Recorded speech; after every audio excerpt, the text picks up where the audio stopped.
টেকসই ও সমতা ভিত্তিক ভবিষ্যৎ নির্মাণে কাতারে ডক্টর ইউনূসের ৬ প্রস্তাব। রোহিঙ্গা সংকট সমাধানে বিশ্ব নেতাদের এগিয়ে আসার আহ্বান।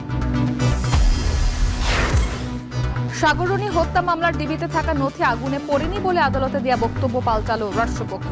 একই সুর গোয়েন্দা পুলিশের। জামায়াত নেতা আজহারুলের মৃত্যুদণ্ডের বিরুদ্ধে আপিল শুনানি ৬ মে। আনাজ সহ ৬ শিক্ষার্থী হত্যা মামলায় ৪ পুলিশ সদস্য ট্রাইব্যুনালে। ঐক্যমত্য কমিশনের সাথে তৃতীয় দিনের বৈঠকে বিএনপি। দীর্ঘ আলোচনায় আজ সমাপ্তি টানার আশা কমিশনের সহসভাপতি আলী রিয়াজের। এবং রাজধানীর পাড়া মহল্লায় কিশোর গ্যাংয়ের দাপট, ভীত স্কুল শিক্ষার্থীরা। পৃষ্ঠপোষকদের আইনের আওতায় আনার তাগিদ।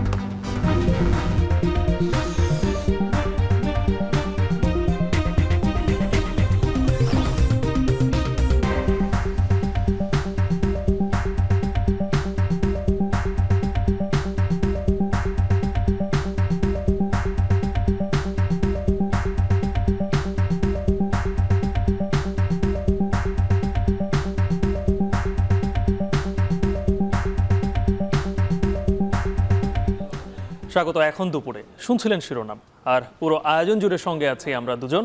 আমি গালিব ইবনে রিয়াজ এবং আমি ইসরাত মুক্তি। শুরুতেই কাতারে অনুষ্ঠিত আর্থনা শীর্ষ সম্মেলনের খবর।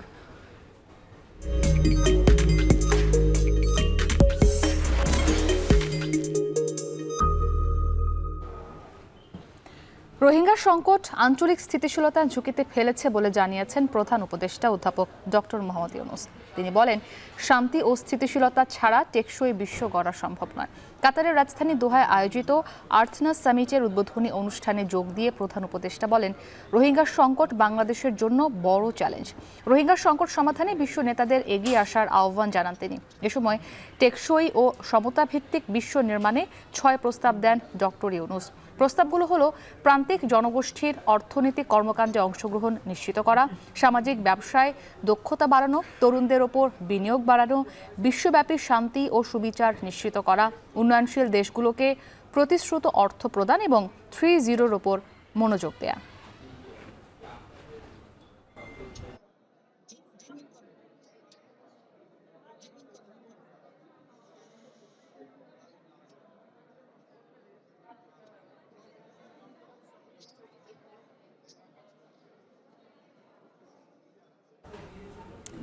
আর্থনা শীর্ষ সম্মেলনের আরও খবর জানাতে আমাদের সঙ্গে কাতার থেকে যুক্ত হয়েছেন সহকর্মী বেলায়েত হোসেন। বেলায়েত, উদ্বোধনী আয়োজন তো হয়ে গেছে, জানাবেন যে সম্মেলনের আর কি কি খবর আছে আপনার কাছে?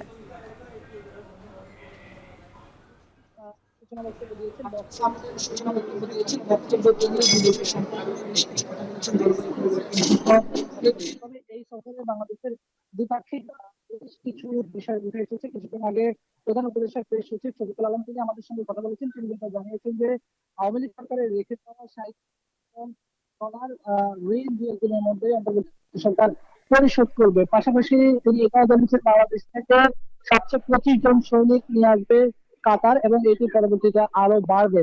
আমরা একটু প্রধান উপদেষ্টার এই সফরকে ঘিরে আরো প্রত্যাশা প্রাপ্তি বা এই সফরের আরো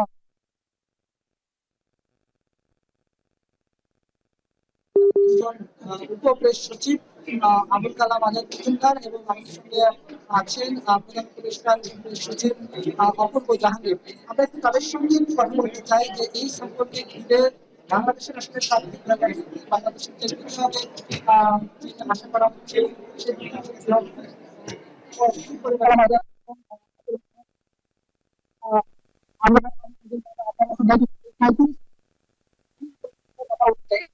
এটা কি শুধু সেটা করছে অন্তর্বর্তী সরকার?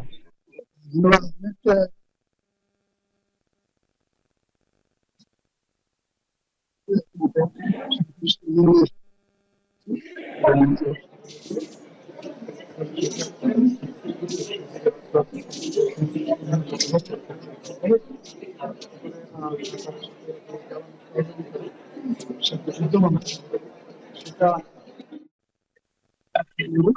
আমাদের বিশ্বাস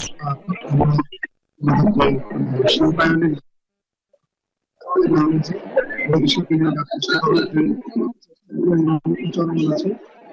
সেখানে যদি পর্যাপ্ত গ্যাস সরবরাহ নিশ্চিত করা যায় আমাদের দেশে সেই কারণে হবে এবং আসবে এবং এই ব্যাপারে কাতারের সহযোগিতা আমাদের করতে হবে। ধন্যবাদ। আমরা কথা বলছিলাম আজাদ মজুমদারের সঙ্গে। আমরা প্রধান উপদেষ্টার আরেকজন উপদেশ সচিব অপূর্ব জাহাঙ্গীর, আপনার সঙ্গে একটু কথা বলতে চাই।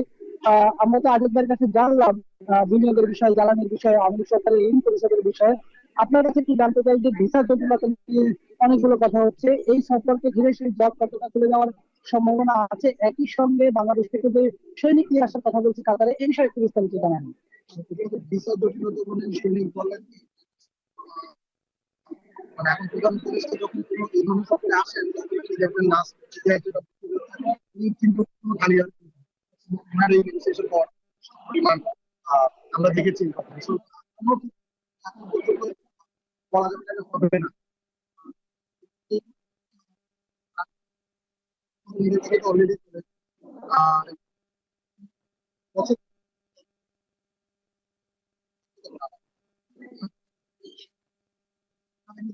বড় বা বাংলাদেশ সেনাবাহিনীর অল্প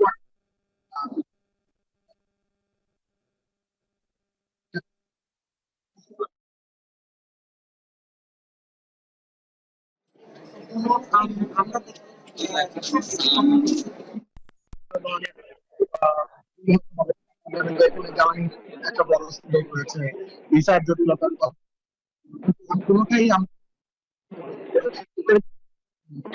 ধন্যবাদ অপূর্ব জাহাঙ্গীর এবং আজাদ মজুমদার ভাই।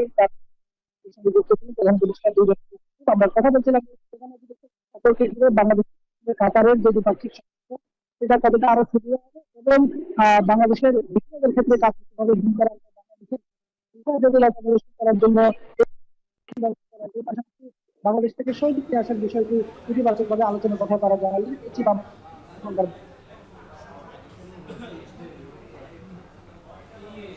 ঢাকা কলেজ ও সিটি কলেজের মধ্যে সংঘর্ষ চলছে। এনে সবশেষ পরিস্থিতি জানাতে যুক্ত হচ্ছে সহকর্মী তহিদুল তারেকের সঙ্গে। তারেক, এখন সবশেষ পরিস্থিতি কি দেখছেন সেখানে, এবং পুলিশ দুই কলেজের শিক্ষার্থীদেরকে নিবৃত করার জন্য কি ধরনের পদক্ষেপ নিচ্ছে?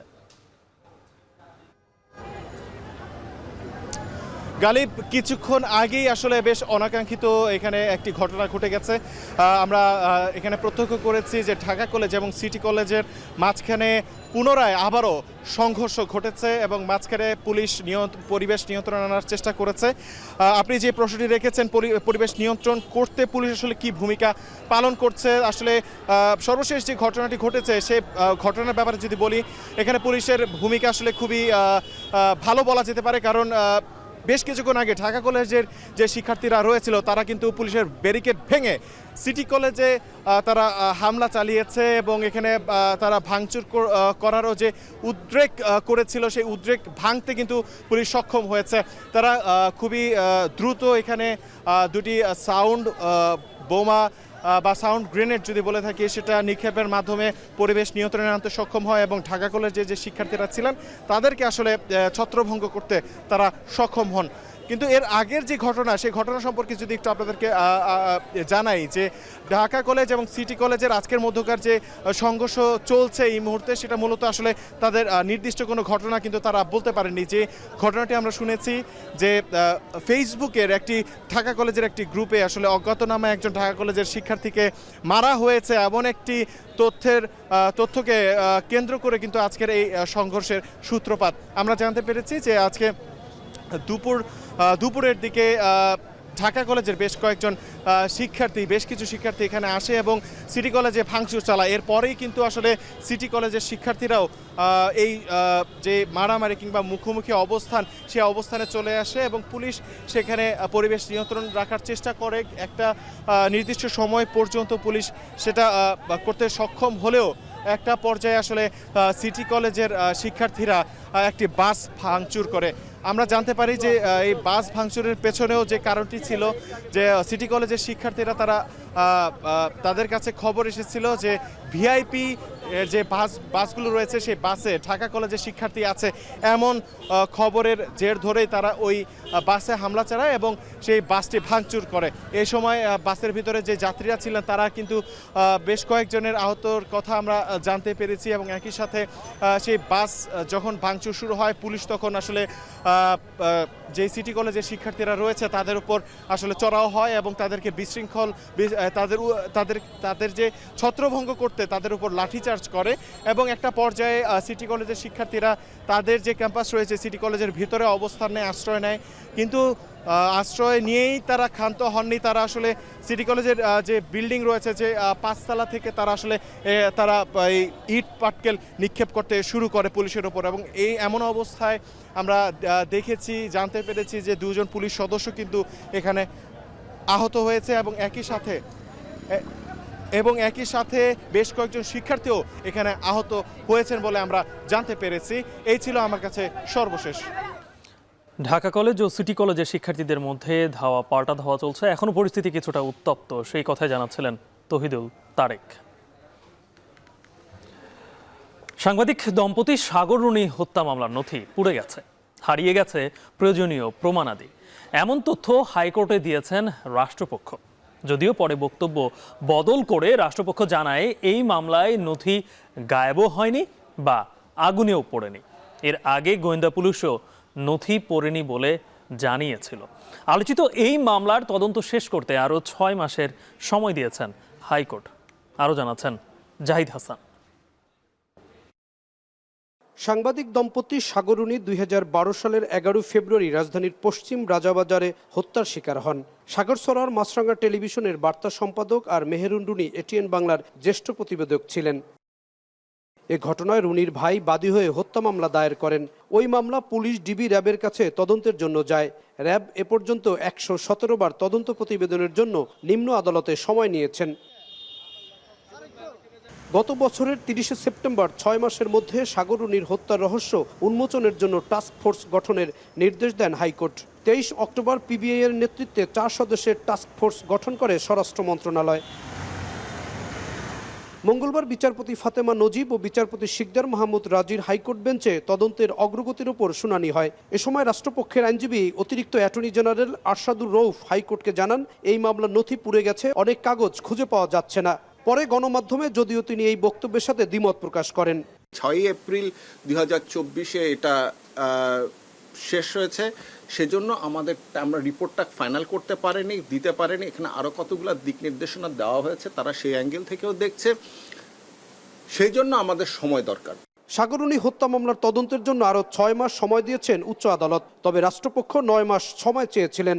সাগর রুনি হত্যাকাণ্ডের যে তদন্ত চলছিল টাস্কফোর্স কর্তৃক, এটির প্রতিবেদন দেওয়ার কথা ছিল 6 এপ্রিল 2025-এ। কিন্তু 6 এপ্রিল 2025-এ আদালত বন্ধ থাকায় আজকে এই মামলাটি শুনানির জন্য এসেছিল। এই শুনানির পর্যায়ে রাষ্ট্রপক্ষ কী পরিমাণ তদন্ত করা হয়েছে, কি প্রগ্রেস আছে, এই মর্মে একটি আংশিক রিপোর্ট আমাদেরকে দেখিয়েছেন। কিন্তু যেহেতু আইনি বাধ্যবাধকতা আছে, তদন্ত চলমান, সেই জন্য সেই রিপোর্টের কপিটি আপাতত আমরা আইনিভাবে পাইনি। এর আগেও তদন্ত কর্মকর্তা তলব করা, নথি তলব করার নির্দেশ দিয়েছেন হাইকোর্ট। আদালতও পরিবর্তন হয়েছে। এবারও 6 মাস সময়কে শেষবার বললেও আবারও 6 মাস সময় দেওয়া হলো। জাহিদ হাসান, এখন, ঢাকা। মানবতাবিরোধী অপরাধের মামলায় জামায়াত নেতা এটিএম আজহারুল ইসলামের মৃত্যুদণ্ডের রায়ের বিরুদ্ধে আপিল শুনানির জন্য আগামী 6 মে দিন ধার্য করেছেন আপিল বিভাগ। ওই দিন আপিল বিভাগের পূর্ণাঙ্গ বেঞ্চে এ বিষয়ে শুনানি হবে। প্রধান বিচারপতি সৈয়দ রেফাত আহমেদের নেতৃত্বে 4 বিচারপতির আপিল বেঞ্চ এ আদেশ দেন। আদালত থেকে বের হয়ে জামায়াতের আইনজীবী শিশির বনির বলেন, এটিএম আজহারুল ইসলামের মামলায় কিছু আইনি জটিলতার ব্যাপারে ব্যাখ্যার দরকার রয়েছে, তাই আপিল বিভাগের পূর্ণাঙ্গ বেঞ্চে শুনানি হবে। একই সঙ্গে জামায়াতের সেক্রেটারি জেনারেল মিয়া গোলাম পরওয়ার বলেন, 8 মাসও এটিএম আজহারের মুক্তি না পাওয়া দুঃখজনক। 2019 সালের 23 অক্টোবর মানবতা বিরোধী অপরাধের মামলায় জামায়াত নেতা এটিএম আজহারুল ইসলামের মৃত্যুদণ্ডের রায় বহাল রাখেন আপিল বিভাগ। 2014 সালের 30 ডিসেম্বর আজহারকে মৃত্যুদণ্ডাদেশ দেন আন্তর্জাতিক অপরাধ ট্রাইব্যুনাল।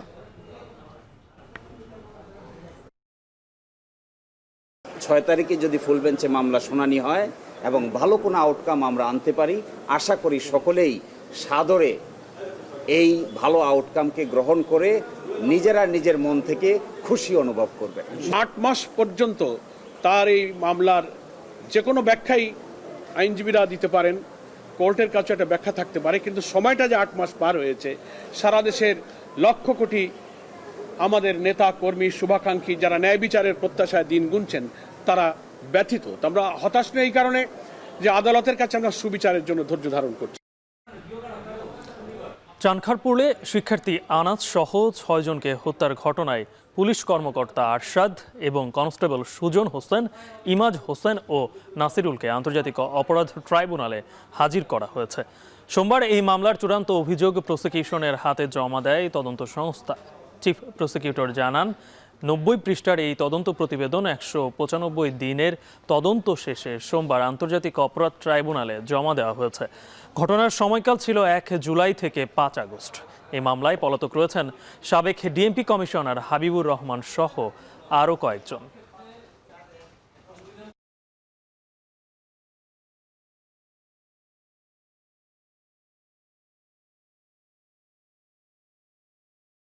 চানখারপুল রিলেটেড যে মিসেলেনিয়াস কেসটা ছিল, তদন্ত রিপোর্ট দাখিলের জন্য কিন্তু আজকের তারিখের আগেই 2 দিন আগেই তদন্ত রিপোর্ট চিফ প্রসিকিউটর অফিসে দাখিল করা হয়েছে। এই 4 সপ্তাহের মধ্যে পর্যালোচনা করে তাদের বিরুদ্ধে সাফিসিয়েন্ট সাক্ষ্য প্রমাণ থাকলে যে তদন্ত সংস্থা যেটা পেয়েছে আর কি, সেটার ভিত্তিতে আমরা আনুষ্ঠানিকভাবে অভিযোগ দাখিল অর্থাৎ ফর্মাল চার্জ আমরা আদালতে দাখিল করব।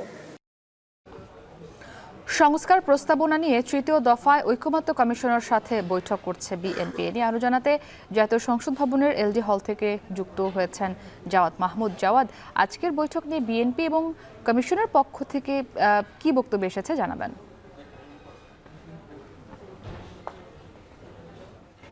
মুক্তি, আজকে যেটি বলছিলেন যে তৃতীয় দফায় এই ঐকমত্য কমিশনের সাথে বৈঠকে বসছে সংস্কার প্রস্তাবনা নিয়ে। মূলত কিছুক্ষণ আগেই বিএনপির স্থায়ী কমিটির সদস্য সালাউদ্দিন আহমেদ এবং যিনি বিএনপির পক্ষ থেকে আজকে ঐকমত্য কমিশনে নেতৃত্ব দিচ্ছেন, তিনি এসে সাংবাদিকদের উদ্দেশ্যে ব্রিফ করেন। অর্থাৎ বৈঠক কিন্তু এখনও চলছে, বৈঠকটি দিনব্যাপী চলার কথা রয়েছে। সেখানে তিনি আসলে যে বিষয়গুলো বলেছেন গত সপ্তাহের বৃহস্পতিবার এবং এই সপ্তাহের রবিবার এবং আজকে তিনি যেই বিষয়গুলো আবারই বলেছেন, মূলত খুব বেশি বিষয় যে বিএনপি ঐকমত্য কমিশনের সাথে একমতে পৌঁছেছে ব্যাপারটি এমনটি না। তারা সেই প্রথম দিন থেকে যেগুলো বিষয়গুলো বলেছিল যে সংবিধানের মূলনীতি অর্থাৎ 8, 9, 10, 12 অনুচ্ছেদের সাথে 70 অনুচ্ছেদ নিয়ে, অর্থাৎ যে বিষয়গুলো বিএনপি শুরু থেকেই তারা একমত ছিল বা নীতিগতভাবে একমত ছিল, সেই বিষয়গুলো নিয়ে তারা ঘুরিয়ে ফিরে সেগুলোর সাথে আসলে একমত পোষণ করছেন। এবং আজকে মূলত নির্বাচন সংস্কার নিয়ে এবং বিচার বিভাগের কিছু অংশ নিয়ে তারা আলোচনা করবেন। সেই বিষয়টা নিয়েও আসলে তারা যে ঐক্যমত এসেছেন ব্যাপারটি এমন না, কিন্তু তারা আশা করছেন যে তারা আসলে একটি ঐক্যমতে পৌঁছাতে পারবেন। এবং বিএনপি এবং ঐক্যমত্য কমিশনের সহসভাপতি অধ্যাপক আলী রিয়াজ তিনিও বলছেন যে তারা আসলে ঐক্যমতেও আসতে পারবেন এবং তিনি এটিও বলছেন যে এই ধরনের আলোচনাগুলো সবগুলোই যেহেতু ঐক্যমত্য কমিশনের প্রধান ডক্টর মোহাম্মদ ইউনূস, তাকে সবগুলোই অবহিত করা হয় এবং তিনি নির্দেশনাও দেন, এটিও তিনি আজকে বলেছেন। এবং এটা আরেকটা বিষয় একটু জানিয়ে রাখি যে এই যে বৈঠকগুলো হচ্ছে এটি কিন্তু প্রথম ধাপের বৈঠক, অর্থাৎ প্রত্যেকটি রাজনৈতিক দলের সাথে বৈঠক করলেও বিএনপি এই তৃতীয় দফায় করছে সে দল হিসেবে। আরেকটি বৈঠক আগামীকালকে বা অথবা তারপরে বিএনপি বা আবার করবে কিনা সেটি এখনও সুনিশ্চিতভাবে বলা যাচ্ছে না, কিন্তু বিএনপির পক্ষ থেকে প্রত্যাশা করা হচ্ছে যে তাদের হয়তো এই ঐকমত্য কমিশনে আর বৈঠক বসতে হবে না। প্রথম দফার এই বৈঠক শেষ হলে দ্বিতীয় ধাপে যেটি চূড়ান্ত হবে ঐকমত্য কী কী বিষয় আসছে, তখন আসলে বোঝা যাবে যে সামগ্রিকভাবে প্রত্যেকটি রাজনৈতিক দল মিলে কি কি বিষয়ে ঐক্যমত এসেছে। আজকে বিকালে শেষ হওয়ার পরে আবার একটি ব্রিফ করার কথা রয়েছে বিএনপি স্থায়ী কমিটির সালাউদ্দিন আহমেদের, তখন হয়তো আমরা আরও বিস্তারিত জানতে পারবো যে নতুন কোনো বিষয়ে তারা ঐক্যমতে পৌঁছাতে পেরেছে কিনা। এই ছিল আমার কাছে সবশেষ। গালিব, কিশোর গ্যাং এই নামটি আপনি নিশ্চয়ই শুনেছেন। এই গ্যাংয়ের যারা সদস্য তাদের প্রত্যেকের বয়সই কিন্তু 13 থেকে 22, অর্থাৎ খুব বেশি যে বয়স তা কিন্তু না, বলা যায় একদমই কিশোর, যারা কিশোর বয়সের। এবং এদের প্রত্যেকেই হাতে থাকে দেশি বিদেশি নানা অস্ত্র এবং চটকদার নাম থাকে এই গ্যাংগুলোর। এবং এই নামে কিন্তু তারা একদম যদি বলি রাজধানীর গলি থেকে যে পাড়া মহল্লা সর্বত্র এদের আধিপত্য দেখা যাচ্ছে এবং এদের কারণে ভয়ে স্কুল শিক্ষার্থী যারা রয়েছেন তারা তাদের মানে নামও মুখে নিতে চান না, কোনো একটা অপরাধে কারা জড়িত রয়েছেন সে নামটা তারা আসলে বলতে চান না। এবং একটি হিসেবে দেখা গেছে যে দেশে কিশোর গ্যাংয়ের এই মুহূর্তে 237টি দল চিহ্নিত হয়েছে। মুক্তি, সম্প্রতি যেই ছিনতাইয়ের ঘটনা কিংবা কিছু মার্ডারেরও ঘটনা রয়েছে যেখানে সরাসরি এই কিশোর গ্যাংয়ের সংশ্লিষ্টতা রয়েছে, আপনি বলছিলেন যে পরিমাণে সারা দেশে আছেন এর মধ্যে 184টি শুধু ঢাকা আর চট্টগ্রামে রয়েছে। আর যারা এই আইন শৃঙ্খলা রক্ষায় যারা আছেন তারা বলছেন যে এদেরকে যারা পৃষ্ঠপোষকতা করছে তাদেরকে যদি আইনের আওতায় নিয়ে আসা যায় তাহলে তাদেরকে দমন করা সম্ভব। এই সব কিছু নিয়ে আরিফ হোসেনের একটি প্রতিবেদন রয়েছে।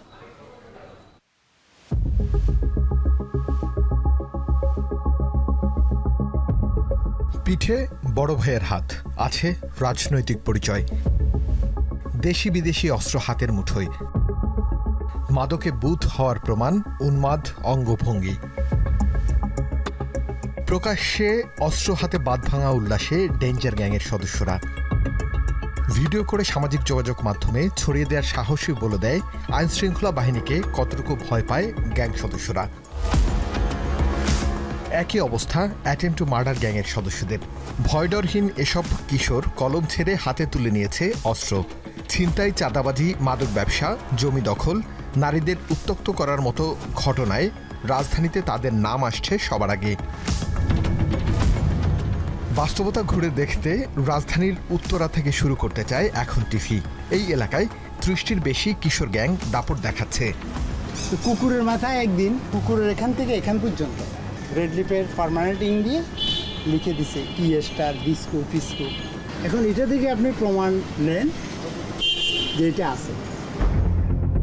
কিশোর গ্যাংয়ের দাপটে অতিষ্ঠ ছোট ব্যবসায়ীরা। অনেক বছর ধরে চলা কিশোর গ্যাংয়ের দাপট থামাবে কে, এমন প্রশ্ন এক দোকানির। কিশোর গ্যাং বাড়বে না তো কি আমার মতো মুদি দোকানদার বাড়বে? আল্লাহর উপর ছেড়ে দেন, সব আল্লাহ। কখনো গলিকেন্দ্রিক, কখনো এলাকা কেন্দ্রিক, উত্তরায় ত্রাসের রাজত্ব তৈরি করেছে কিশোর গ্যাং। এবং এই আশপাশের যারা রয়েছেন তারাও অতিষ্ঠ তাদের জ্বালাতনে। একসময় নিজেদের নামের জানান দিতে এই যে দেয়ালগুলো দেখছেন, এই দেয়ালগুলোতে নাম লিখে রাখা হতো। এখন সেই নাম লেখার পদ্ধতি এবং প্রচারণার পদ্ধতি চলে গিয়েছে সোশ্যাল মিডিয়ায়। বিচ্ছু বাহিনী, সাইফুল গ্যাং, বাবুরাজন গ্যাংয়ের দাপটে ভীত স্কুল পড়ুয়া শিক্ষার্থীরা। তাদের কাছে সবসময় থাকে দেশি অস্ত্র। ই থাকতো না, বিভিন্ন ধরনের গ্যাং কালচার থাকতো না, এটা কি আছে এখনো? এদিকে 12টা বাজে এই যে এই রোডে একজন নাম আছে ডেঞ্জার আলামী, ঠিক আছে? এর প্রত্যেকটাই এরকম আই ভাই বলবো এই যে আরে একটা চাকু নিয়ে ফোন করব। আধিপত্য বিস্তার, পাড়ার নিয়ন্ত্রণ ও স্কুল মোড়ে দাঁড়িয়ে ছোট বাচ্চাদের মনস্তাত্ত্বিকভাবে জিম্মি করা যাদের কাজ। এরা কি কোনো পড়ালেখা করে কোথাও? কিসের পড়ালেখা? আপনারা কি কোনো ভিডিও টিডিও করে থাকেন? পরবর্তীতে আমাদের সমস্যা, বুঝতে পারছেন? এর পরের অবস্থানই রয়েছে মোহাম্মদপুর এলাকা। এখানে কম করে হলেও 20টির বেশি গ্যাং এলাকার বিভিন্ন জায়গায় তাদের কার্যক্রম পরিচালনা করে। এখানে কিশোর গ্যাং মানেই ছিনতাই, চাঁদাবাজি। নামে বেনামে ছড়িয়ে পড়া কিশোর গ্যাংয়ের সদস্যদের চিহ্নিত করাই এখন আইনশৃঙ্খলা বাহিনীর বড় চ্যালেঞ্জ। এই পায়ের ভিতরে কষ্টে মাইরা টাকা লইয়া দিতাম বাজারে, টুপির ভিতরে টাকা নিতাম, এরকম টুপি মাথা দিয়ে এরপর টাকা লইয়া দিতাম বাজারে। আমরা তো মোবাইল বিক্রি করি, অনেক কাস্টমার এসে বলে যে ভাই মোবাইলটা নিয়ে গেছে। মেইন রোডের পরে ওদিকে নবদায়, চন্দিনা, এদিকে ভিতরের গল্লিতে গেলে ওদিকে ছিনতাইয়ের শিকার হতো। এবার আসা যাক নামকরা স্কুল কলেজের আধিপত্য বিস্তার নিয়ে। প্রায় সময় ঢাকা কলেজ ও সিটি কলেজ সংঘর্ষে জড়ায়।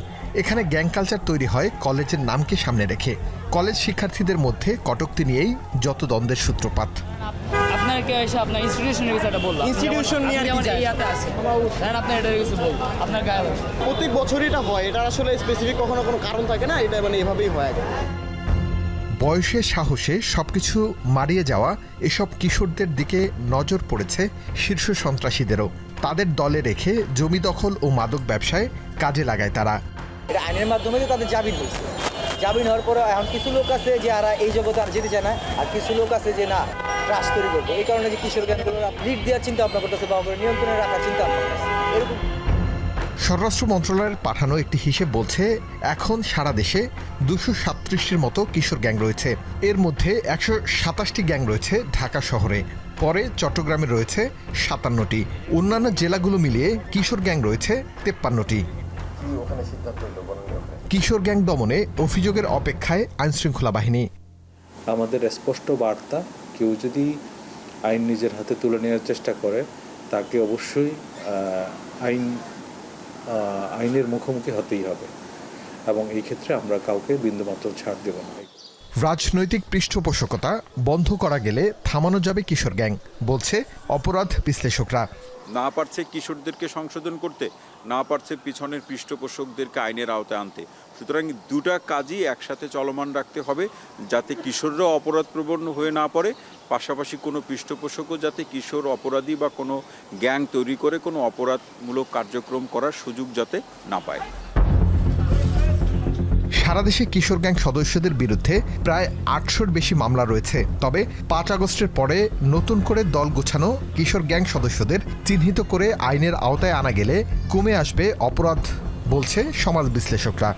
আমাদের সমালোচনা করে কোনো লাভ নাই, আমরা নেটওয়ার্কের বাইরে লোক, ঠিক আছে। আরিফ হোসেন, এখন, ঢাকা।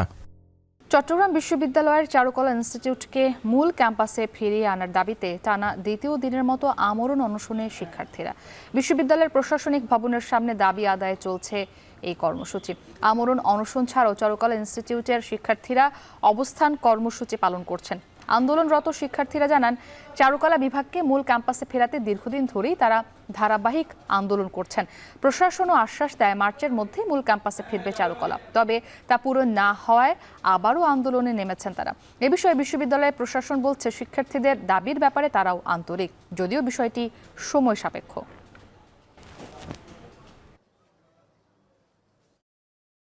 দ্বিতীয় দিনের মতো খুলনা প্রকৌশল ও প্রযুক্তি বিশ্ববিদ্যালয়ে ভিসির পদত্যাগে এক দফা দাবিতে অনড় শিক্ষার্থীরা। এর মধ্যে অসুস্থ হয়ে পড়েছে বেশ কিছু শিক্ষার্থী। এ নিয়ে আরো বিস্তারিত জানাতে সেখান থেকে যুক্ত হচ্ছেন সহকর্মী রামিম চৌধুরী। রামিম, শিক্ষার্থীরা তো অসুস্থ হয়ে পড়েছে, প্রশাসন থেকে কি এখন পর্যন্ত কোনো কিছু বলা হয়েছে কিনা, কিংবা এক দফা দাবি আদায় না হলে শিক্ষার্থীদের পরবর্তী পদক্ষেপ কি হতে পারে? গালিব, আজকে কিন্তু আমরা দেখেছি যে এখানে যারা অনশনরত শিক্ষার্থীরা রয়েছেন তারা কিন্তু বেশ কিছু শিক্ষার্থী এরই মধ্যে অসুস্থ হয়ে পড়েছেন। প্রায় 24 ঘন্টা হতে চলল, এখনও পর্যন্ত কিন্তু তারা অনশনে রয়েছেন। এবং শিক্ষার্থীরা যেটি বলছেন যে তাদের যে এক দফা দাবি, সেই দাবি আদায় না হওয়া পর্যন্ত কিন্তু তারা এই যে তাদের যে আন্দোলন, তাদের যে অনশন, সেটি তারা চালিয়ে যাবেন। এই মুহূর্তে আপনি দেখছেন কিন্তু এখানে অনশনরত যে শিক্ষার্থীরা রয়েছেন তারা কিন্তু এরই মধ্যে ক্লান্ত হয়ে পড়েছে। প্রায় 24 ঘন্টা ধরে কিন্তু তারা এখনও পর্যন্ত কোনো খাওয়া দাওয়া করেনি, যার কারণে কিন্তু বেশ কয়েকজন অসুস্থ হয়ে পড়েছে। এরই মধ্যে আমরা দেখেছি কিছুক্ষণ আগেই অ্যাম্বুলেন্সে করে একজন শিক্ষার্থীকে এখানকার যে মেডিকেল সেন্টার রয়েছে সেখানে নিয়ে যাওয়া হয়েছিল, এবং সেখান থেকে কিন্তু তাকে নিয়ে আবারও খুলনা মেডিকেল কলেজ হাসপাতালে ট্রান্সফার করা হয়েছে। মূলত কিন্তু এখানে উন্নত চিকিৎসার জন্য তাকে নিয়ে যাওয়া হয়েছে। এর পাশাপাশি আরও একজন শিক্ষার্থীকে দেখেছি, তাকে কিন্তু কিছুক্ষণ আগে নিয়ে এখানকার যে মেডিকেল সেন্টার রয়েছে সেখানে চিকিৎসার জন্য নিয়ে যাওয়া হয়েছে। মোটামুটি বললে চলে যে এখানে কিন্তু 32 জন অনশনে বসেছিলেন গতকাল বিকাল 3:30 থেকে, এবং এখনও পর্যন্ত কিন্তু বলতে গেলে এখানে 5 জনকে সরানো হয়েছে অসুস্থজনিত কারণে। এখানে শিক্ষার্থীদের সাথে আমরা কথা বলেছি, তারা যেটি বলছেন যে মূলত তারা এই অনশন কর্মসূচি কিন্তু একেবারেই শেষ পর্যন্ত চালিয়ে যাবেন, এবং যতক্ষণ না পর্যন্ত এই বর্তমান ভিসি তিনি পদত্যাগ করবেন বা তাকে অব্যাহতি দেওয়া হবে ততক্ষণ পর্যন্ত তারা এখানে কিন্তু কর্মসূচি চালাবেন। প্রশাসনের পক্ষ থেকে কিন্তু এরই মধ্যে তেমন কোনো পদক্ষেপ আমরা দেখতে পাইনি। এখানে প্রশাসনের পক্ষ থেকে আমরা দেখেছি যে বিভিন্ন ডিসিপ্লিনের শিক্ষকরা এবং ছাত্র কল্যাণ পরিষদের যিনি পরিচালক তিনি মাঝে মাঝে আসছেন এবং এসে শিক্ষার্থীদের সাথে কথা বলছেন, তাদের হালচাল জানার চেষ্টা করছেন এবং তাদেরকে কনভিন্স করার চেষ্টা করছেন এখনও পর্যন্ত। তো মোটামুটি বললে চলে যে কুয়েটে কিন্তু এখনও পর্যন্ত অনশনে অনড় রয়েছেন এখানকার সাধারণ শিক্ষার্থীরা। তো এই ছিল আমার কাছে গালিব কুয়েট ক্যাম্পাস থেকে সবশেষ খবর। টানা 4 দিন চুয়াডাঙ্গার উপর দিয়ে বয়ে যাওয়া তাপ প্রবাহ, প্রখর রোদ আর প্রচণ্ড গরমে দুর্বিষহ হয়ে উঠেছে জনজীবন। এ নিয়ে আলোচনাতে চুয়াডাঙ্গা থেকে যুক্ত হয়েছেন অনেক চক্রবর্তী। অনেক, চুয়াডাঙ্গায় আজকে তাপমাত্রা কেমন এবং আবহাওয়া অফিস কি বলছে?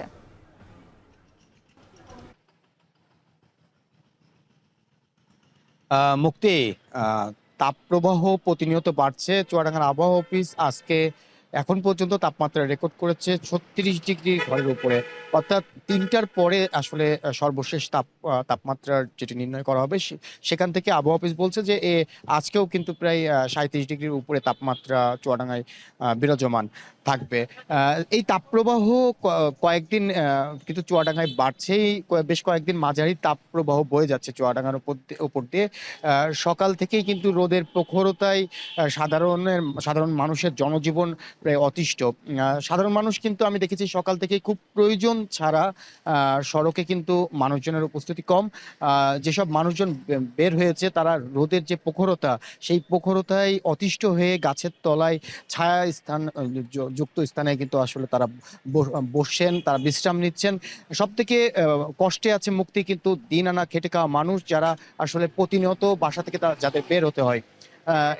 আমার সাথে বেশ কয়েকজন শ্রমিকের কথা হয়েছিল, তারা বলছে যে গরমের এই সময় আসলে কাজ না পেয়ে তারা অবসর সময় এক প্রকার কাটাচ্ছে। এছাড়া আমি দেখেছি যে চুয়াডাঙ্গার সদর হাসপাতাল স্বাস্থ্য কমপ্লেক্সে এই গরমজনিত রোগীর সংখ্যা প্রতিদিনই বাড়ছে। এছাড়া সদর হাসপাতালে গত 24 ঘন্টায়, আমি কিছুক্ষণ আগে খোঁজ নিয়েছিলাম, গত 24 ঘন্টায় শিশু এবং বয়স্ক মিলে কিন্তু 160 জনের অধিক রোগী কিন্তু ভর্তি হয়েছেন। চুয়াডাঙ্গার আবহাওয়া অফিসের সাথে আমার কথা হয়েছিল, চুয়াডাঙ্গা আবহাওয়া অফিস বলছে যে এই মুহূর্তে কোনো সুখবর নেই, তাপপ্রবাহ প্রতিনিয়ত বাড়বে, অর্থাৎ সামনের যে দিনগুলো আসে সেই দিনগুলোতে কিন্তু আরো ভয়াবহ, তাপমাত্রা প্রতিদিনই বাড়বে। মুক্তি, তো তাপমাত্রা নিয়ে চুয়াডাঙ্গা থেকে আমার কাছে এই ছিল সর্বশেষ। মুক্তি। ঢাকা উত্তর সিটির প্রশাসক মোহাম্মদ এজাজ বলেছেন, দুর্নীতি কমাতে উত্তর সিটিতে এবার ডেঙ্গু মশার ওষুধ ছেটাবে সেনাবাহিনী। দুপুরে গুলশানের উত্তর সিটি কার্যালয়ে ডেঙ্গু নিয়ন্ত্রণ বিষয়ক এক সংবাদ সম্মেলনে বক্তব্য রাখেন প্রশাসক। বলেন, থার্ড পার্টির পরিবর্তে এবার পরীক্ষামূলকভাবে সেনাবাহিনীকে দায়িত্ব দেওয়া হচ্ছে। তবে ইতিমধ্যে প্রায় 2000 ডেঙ্গু রোগী শনাক্ত ও 18 জনের মৃত্যুর কারণে হাসপাতালগুলোকে এখনই প্রস্তুত থাকার নির্দেশ দিয়েছে সিটি কর্পোরেশন। বিশেষজ্ঞরা বলেন, প্রতি বছর সুস্থ হবার আশায় এসে হাসপাতালের আশেপাশে জন্ম নেওয়া এডিসের মাধ্যমে নতুন করে আক্রান্ত হন রোগী ও তার স্বজনরা, যা কোনো কোনো ক্ষেত্রে ডেঙ্গুকে আরও জটিল করে প্রাণহানি বাড়ায়। আক্রান্ত হন চিকিৎসক, নার্স সহ স্টাফরাও। বিগত দিনে বিভিন্ন সময় জরিপ চালিয়ে এর প্রমাণও মিলেছে। তাই মৃত্যুহার কমাতে হাসপাতালের প্রস্তুতি ও এডিস মুক্ত করার জোর তাগিদ বিশেষজ্ঞদের। শেখ হাসিনা ও তার পরিবারের সদস্যদের ফিরিয়ে আনতে কার্যক্রম শুরু করেছে দুদক। এ নিয়ে আরো জানাতে সরাসরি যুক্ত হয়েছেন নাজবুস সাকিব। সাবেক প্রধানমন্ত্রী ও তার স্বজনদের দেশে ফিরিয়ে আনাতে দুদকের সুনির্দিষ্ট পদক্ষেপ কি?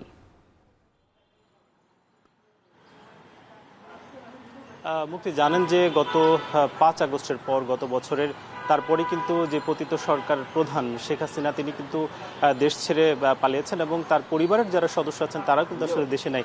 ফলে আমরা দেখতে পেয়েছি যে একের পর এক যে মামলা সেগুলো কিন্তু হয়েছে এবং সেই যে কার্যক্রম সেগুলো কিন্তু আদালতের মাধ্যমে হচ্ছে। তবে একটা বড় প্রশ্ন কিন্তু দেখা দিয়েছে যে শেখ পরিবারের যারা আছেন তাদেরকে কিভাবে ফিরিয়ে আনা যাবে, কিংবা যে অভিযোগগুলো করা হয়েছে তাদেরকে কিভাবে আসলে বিচারের মুখোমুখি করা হবে। আজকে আমরা দুদকের যিনি কমিশনার রয়েছেন তার সঙ্গে কথা বলেছিলাম। তিনি যেটা জানাচ্ছেন যে দুদক আসলে ইতিমধ্যে কিন্তু কার্যক্রম হাতে নিয়েছে, কিভাবে শেখ পরিবারের যারা সদস্য আছেন তাদেরকে ফিরিয়ে আনা যায় এবং বিচারের মুখোমুখি করা যায় সেই পদক্ষেপগুলো তারা কিন্তু ইতিমধ্যে নিয়েছেন। এবং জানাচ্ছিলেন যে গত যেই কমিশনের যে সভা হয়েছে সেখানেও কিন্তু তাদের এক প্রকার এটা নিয়ে আলোচনা হয়েছে এবং আগামী যেই সভাটি রয়েছে সেখানে হয়তো আলোচনা হতে পারে যে যেই সংস্থাগুলোর সঙ্গে তারা আলোচনা করে তাদেরকে ফিরিয়ে আনবেন সেই বিষয়ে তাদের একটা আলোচনা হওয়ার কথা রয়েছে। একটু জানাতে চাই যে বরাবরই আসলে বলা হচ্ছে শেখ হাসিনার যিনি ভাগ্নি টিউলিপ সিদ্দিক তিনি দাবি করেছেন একটি আন্তর্জাতিক সংবাদ মাধ্যমকে যে তিনি আসলে বাংলাদেশের নাগরিক নয়। তারই পরিপ্রেক্ষিতে তিনি যেটা বলছেন যে তাকে আসলে বাংলাদেশে কিভাবে ফিরিয়ে আনা যায় এবং তাকে ফিরিয়ে এনেই কিন্তু তাকে বিচারের মুখোমুখি করা হবে বলে আমাদেরকে জানিয়েছেন। এবং এর জন্য যেই ইন্টারপোল থেকে শুরু করে যেই ধরনের আন্তর্জাতিক সংস্থাগুলো রয়েছে তাদের সঙ্গে ইতিমধ্যে কিন্তু দুদক যোগাযোগ শুরু করেছে এবং কিভাবে কি প্রক্রিয়া তাদেরকে ফিরিয়ে আনা হবে সেই বিষয়ে আসলে তারা কিন্তু একের পর এক আসলে সভাগুলো করছেন। কমিশনের সভাগুলোতে কিন্তু বারবার আসলে এই বিষয়গুলো উঠে আসছে।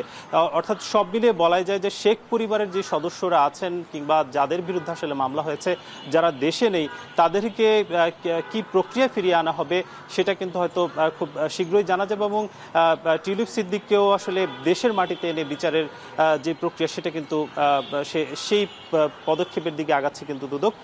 এই বিষয়টা আমাদেরকে আজকে জানানো হয়েছে। এই ছিল দুদকের কার্যালয় থেকে সবশেষ। মুক্তি।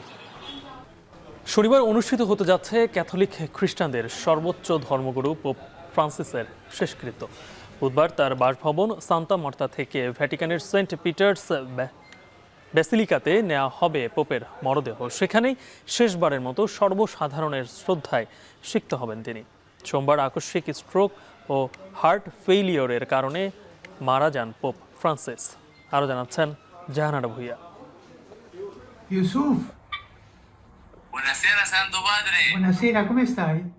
গাজার ফিলিস্তিনিদের এভাবে প্রতিনিয়ত খোঁজ খবর রাখতেন খ্রিস্টানদের সর্বোচ্চ ধর্মগুরু পোপ ফ্রান্সিস।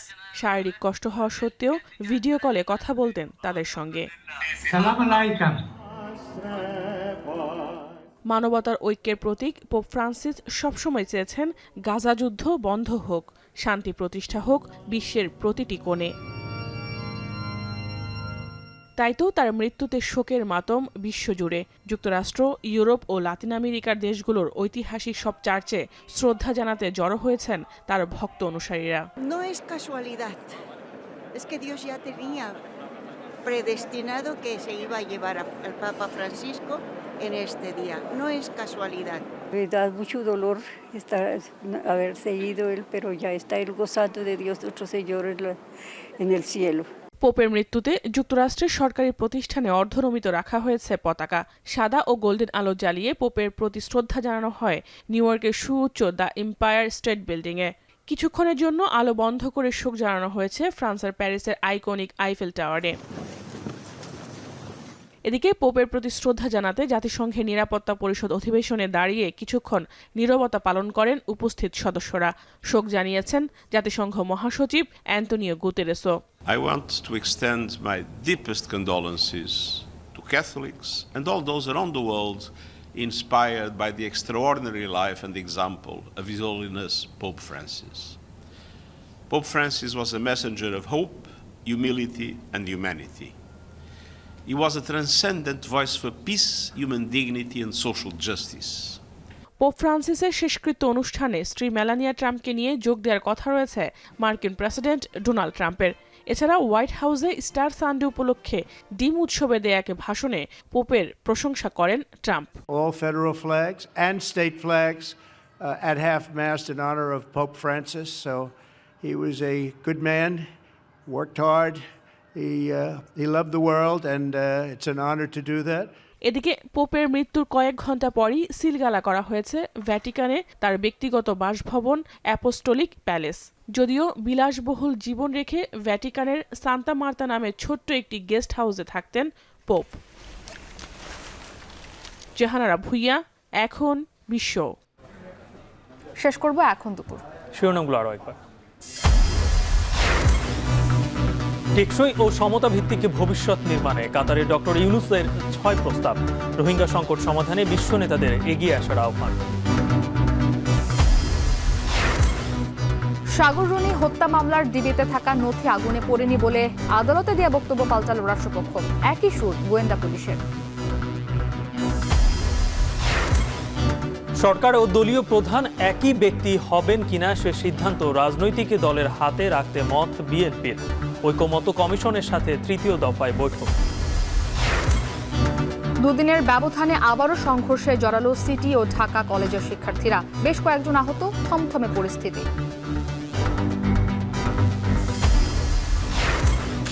এবং রাজধানীর পাড়া মহল্লায় কিশোর গ্যাংয়ের দাপট, ভীত স্কুল শিক্ষার্থীরাও। পৃষ্ঠপোষকদের আইনের আওতায় আনার তাগিদ। এই ছিল এখন দুপুরের আয়োজনে। এখন টেলিভিশন ওয়েবসাইটে দেখতে ভিজিট করুন এখন.tv। ফেসবুকে চোখ রাখুন facebook.com/tv.এখন, আর ইউটিউবে লাইভ দেখতে ভিজিট করুন youtube.com/c/এখন.tv।